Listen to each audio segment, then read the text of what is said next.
आज के क्लास में हम लोग बीएड सेकेंड ईयर से पेपर C10 जिसका नाम है इंक्लूसिव एजुकेशन समावेशी शिक्षा, उसके यूनिट 1 से यूनिट 1 से चैप्टर नंबर 4 को कंटिन्यू करेंगे और उसमें एक प्रमुख बिंदु को देखेंगे जिसका टाइटल है शिक्षा में समानता के अवसरों के सूचक।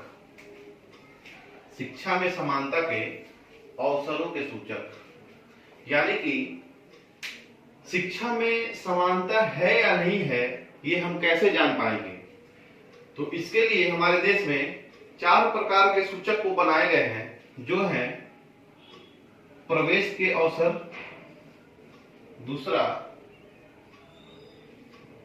बने रहने की समस्या, मतलब विद्यालय में बने रहने की समस्या, तीसरा स्तर की समानता,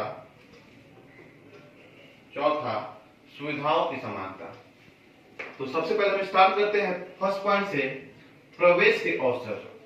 चूंकि हमारा देश एक धर्मनिरपेक्ष राष्ट्र है, तो उसमें विभिन्न प्रकार के लिंग, स्थिति, जाति, धर्म, संप्रदाय, क्षेत्र और भाषा के लोग आते हैं और इस कारण से ऐसे हर एक नागरिक को यह अधिकार है कि वह किसी भी विद्यालय में अपना नामांकन करा सके और अपना प्रवेश प्राप्त कर सके।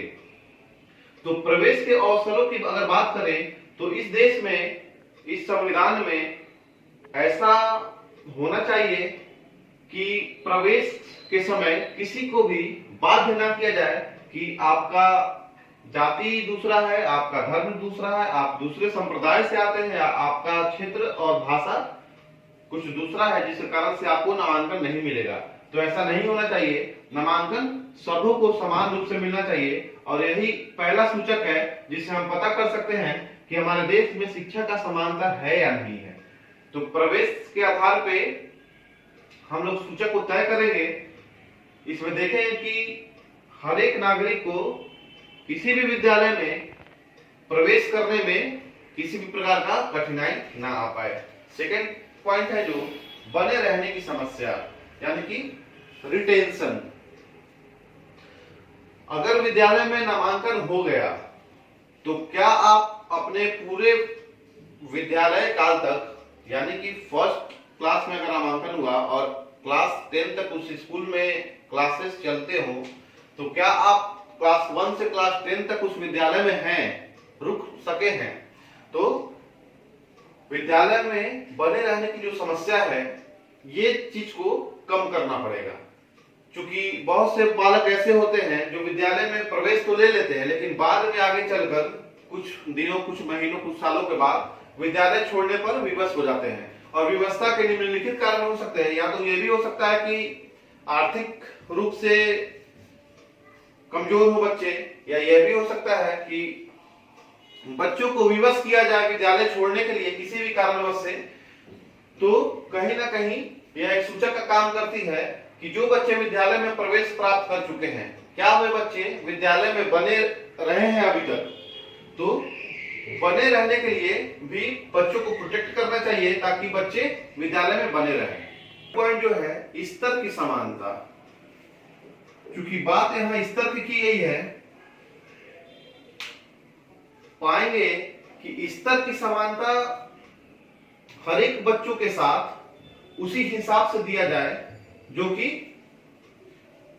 उसके स्तर के लिए लाभप्रद हो। ऐसा नहीं होना चाहिए कि बच्चों से बहुत ज्यादा स्तर पे जाके उसकी समानता को पूरा किया जा सके। दूसरे शब्दों में हम कह सकते हैं कि एक समान स्तर की शिक्षा सबों को प्रदान किया जाना चाहिए, चाहे वह किसी भी धर्म जाति का हो। एक समान स्तर तक की शिक्षा सबों को प्राप्त करने से आशय है। इस एग्जांपल में हम समझ सकते हैं कि इस देश में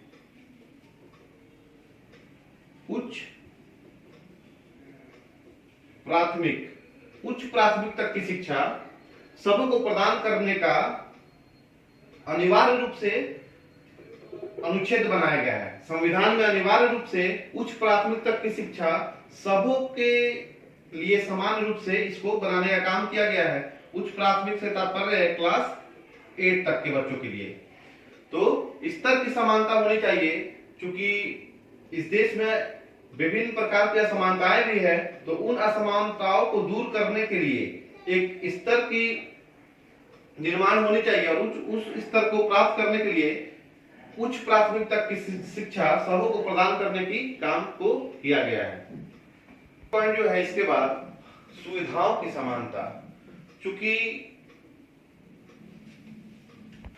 सुविधाओं की समानता से तात्पर्य है कि इस देश में प्रत्येक नागरिक को शिक्षा के समान सुविधाओं की प्राप्ति होनी चाहिए। और अगर हम मान लेते हैं कि जिन बच्चों को या जिन नागरिकों को सुविधाओं की प्राप्ति माता पिता, समाज या समुदाय से प्राप्त नहीं हो पा रही है, तो यह सरकार का परम कर्तव्य है कि सरकार उन बच्चों को वो हर सुविधा प्रदान करे जो उनको शिक्षित करने के लिए महत्वपूर्ण है। तो इस प्रकार हम लोग देख रहे हैं कि शिक्षा के समानता के अवसरों के सूचक कौन कौन से हैं। यहाँ समानता के अवसरों के सूचक से तात्पर्य है कि यही वो 4 बिंदु है जिससे हम यह तय कर सकते हैं कि हमारे समाज में शिक्षा की समानता है या नहीं है।